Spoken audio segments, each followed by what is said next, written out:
So the battery and the electromagnet help contain power and then boost the power to get sufficient, voltage. So he was still devoting most of his time to painting even after he thought of this idea. And at this point, he was teaching art at the University of the City of New York, which was later New York University.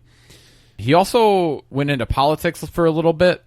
He tried to run, it says, on an anti-immigrant and anti-Roman Catholic ticket for the mayor of New York, but he didn't win. He ran 2 times.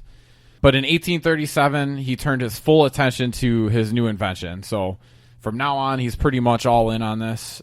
A colleague at the university, a chemist named Leonard Gale, introduced Morse to Joseph Henry's work on electromagnetism, so he could kind of figure that aspect of it out. The powerful electromagnets that Henry had devised allowed Morse to send messages over 10 miles of wire. A much longer distance than the original 40 feet, like I said earlier. And then a friend, Alfred Vail, offered to provide materials and labor to build models in his family's ironworks facility in Morristown, New Jersey. So before the development of the electric telegraph in the 19th century, I looked up on history.com like how information was transmitted before they had telegraph, like how ancient civilizations kind of did it. So, and what that said was like ancient civilizations, like in China, Egypt, and Greece, actually used drum beats sometimes to exchange messages. Obviously, we know about smoke signals, but they really didn't have a better way. I mean, that was pretty much the only ranged type thing they had, other than like maybe birds, carrying messages. But those were limited by weather and other things, so they really weren't good. In the early 19th century, 2 developments in the field of electricity opened the door to the production of the electric telegraph. I already mentioned the battery. In 1800, an Italian physicist named Alessandro Volta invented the battery. I don't know if that's where we get voltage from, but that's kind of cool coincidence. So he invented the battery, which reliably stored the current and allowed it to be used in a controlled environment. And in 1820, it was that a Danish physicist named Hans Christian Ørsted, he demonstrated the connection between electricity and magnetism by deflecting a magnetic needle with an electric current. While scientists and inventors across the world experimenting with batteries and principles of electromagnetism to develop some kind of communication system, the credit for developing the electric telegraph generally falls on 2 sets of researchers. So it wasn't even only Samuel Morse. Morse probably got credited with it because he invented the Morse code, which was another aspect of it. But the first group was by Sir William Cooke and Sir Charles Wheatstone in England. And then this team was Samuel Morse, Leonard Gale, and his buddy Alfred Vail in the U.S. So basically what separated them was him creating the Morse code that came along in 1838. And that was actually not Samuel Morse alone. It was Morse and Vail. So they worked pretty hand in hand on the whole thing together. So common letters were just assigned simple codes, where uncommon ones got more intricate ones. Pretty simple. At first, I don't know if you've ever seen it, but the code was transmitted in a way where the receiver would mark the dots and dashes on like paper that would scroll through.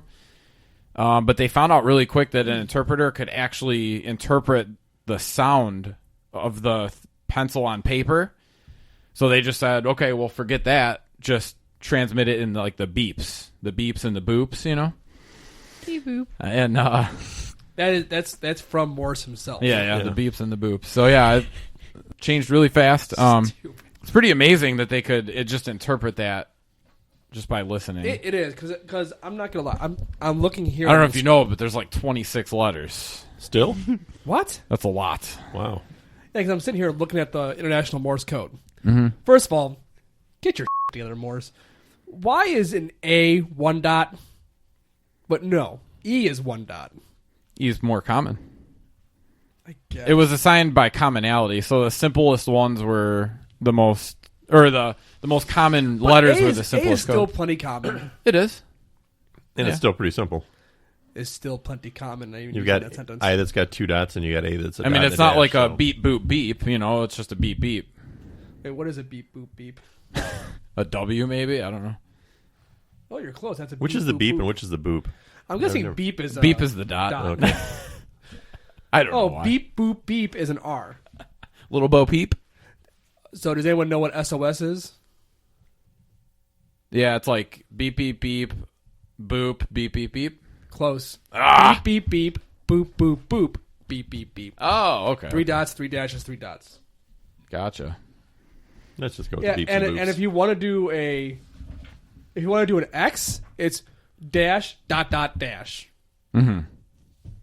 or a Q is dash dash dot dash. Yeah. That takes a lot to memorize all this. It's interesting. I'd never seen the numbers before, and they're all 5 sounds long. Really? Yeah, and I never thought about that. Did you actually have anything on the Morse code itself? No. Okay, so the length of 1 dot is known as 1 unit, and a dash Or a boop. Or a boop. or a boop. No. A dot is a beep. Yeah, the beep. Okay, but then a dash or a boop is 3 units. So if you're doing a dash, it has to last 3 beeps. Mm. So that So a boop is 3 beeps. yeah, exactly. Okay. But like 0, if you want to type in a 0, that's 5 dashes. Oh, yeah. Forever. Wow. I don't think it's that slow. So yeah, when it gets to 1 million, can you imagine them? All those zeros? 1 million. Wow, We're gonna be here all day, people. Yeah. right. Wow. that's probably when they made 1,000. They're pretty K. quick, though, you know? Yeah. Beep, beep, beep, boop, boop. Yeah, it's pretty quick. What did you just say to me? Beep beep beep. S Well, it depends on where they- something. 3 dots and 2. You said 3. How dare you, sir? How dare you hurl a 3 in my general direction? Threve. All right, so we're pretty much wrapping up here. In 1843, Morse and Vail received funding from the U.S. Congress to set up their test telegraph system between Washington, D.C. and Baltimore, Maryland. On May 24th, 1844, Morse sent Vail the first historic message. Do you know what that was? Probably not. It was, "What has God wrought?" What hath, I'm sorry. I was I not thought close. for sure it was going to be. Do we have something besides boop we can use? Yeah, boo. Hey, do we have any strawberry frosted Pop Tarts left? Some beeps and some boops there. So the telegraph system subsequently spread across America and the world, aided by further innovations. Among these improvements was the invention of good insulation for the telegraph wires. The man behind this was Ezra Cornell, Were they getting cold? one of the founders of the New York University that bears his name. And another improvement was by famed inventor Thomas Edison in 1874. You pronounce it like you'd never heard of him before. I was deciding whether to say his middle name, which is Alva, but I decided not to. But then you did. Because who does it? You know, He just wanted to shorten it a lot, and so we. Beep, was the beep, beep. quadruplex system that he invented, which allowed 4 messages to be transmitted simultaneously using the same wire. Hey, So Don, I'll give you $1 million if you do the description of this episode in Morse code. you give me $1 million? No, I won't. That's a horrible idea. Because you'll do it. That would be hilarious. I should do it anyway. Oh, this is your episode anyway. Good job, idiot. You just pay yourself. I'll give you $10. How's that gonna just work? to edit the show for me. All right, so quick thing from history.com, and then I will show myself to the door. Use of the telegraph was quickly accepted by people for faster and easier way of sending and receiving information. However, widespread and successful, the use of this device required a unified system of telegraph stations among which information could be transmitted. The Western Union Company, founded in part by Cornell, the Cornell guy, was at first only one of many such companies that developed the new medium around the 1850s. By 1861, however, Western Union had laid the first transcontinental telegraphic line, making it the first nationwide telegraph company. These systems spread around the world as well, Extensive systems appeared across Europe by the later part of the 19th century, and by 1866, the first permanent cable had been successfully laid across the Atlantic Ocean, where 40 such telegraph lines across the Atlantic by 1940. So they laid these lines all the way across the ocean. This system would lay the groundwork and utilize some of the principles from inventions that followed: the fax, the telephone, later internet. But Morse built his entire wealth on the invention of the telegraph, not very well to do before his invention, to building an Italian-style villa mansion in Poughkeepsie, New York in the early 1850s, right after the telegraph went national across the Atlantic.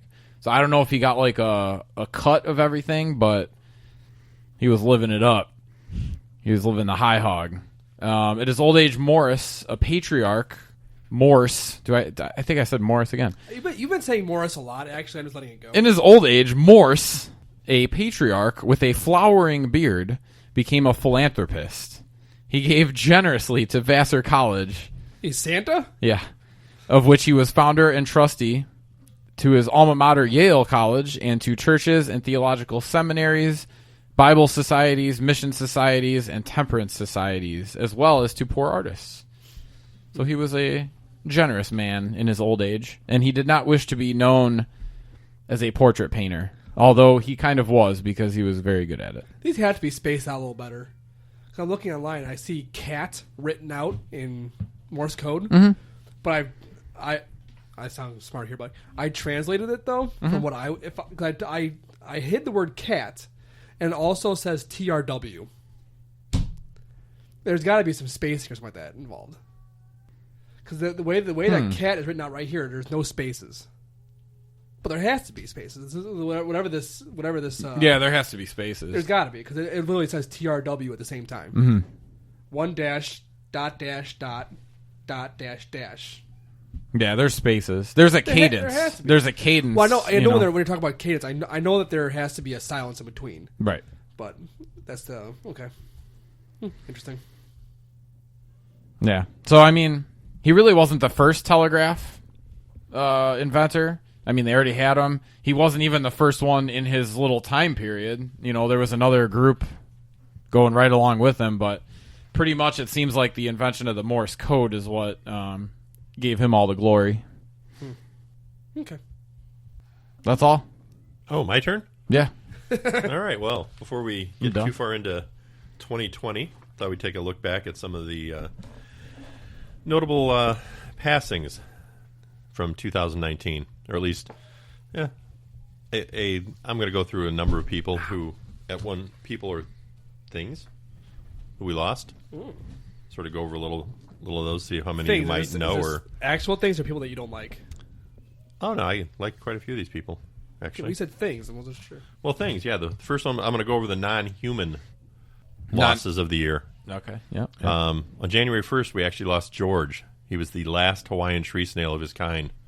He died at the University of Hawaii at the age of 14. Extinction. And that's really significant because Hawaii over the last number of years has lost like 90% of their tree snails, the species, and that's very important to their ecosystem. So they've been trying to do what they can to figure out why they're dying off and to try to prevent that. But obviously they're not doing too well because they've lost 90%. I did not know there were arboreal snails. Thanks for taking us back, Don. You're welcome. That's what I do. In February, and I'm going to mess this one, Dakshayani, Gaja Muthasi. That sounded reasonable. Yeah, Gaja Muthasi means elephant granny. That's my pet name for Don. That was actually an elephant that took place in many temple rituals and processions for decades. Was believed to be the oldest elephant in captivity. Died at 88 years old. Wow. And then where was elephant granny from? Kerala, which I believe is in India. And then the last of our non-humans was... a lot of elephants over there. I know that Billy's still in mourning over this is Grumpy Cat. We lost Grumpy Cat. Oh, yeah. Grumpy Cat. At the age of 7 due to a urinary tract infection. So anyway, on to those who we might have a little more It was the stress. familiarity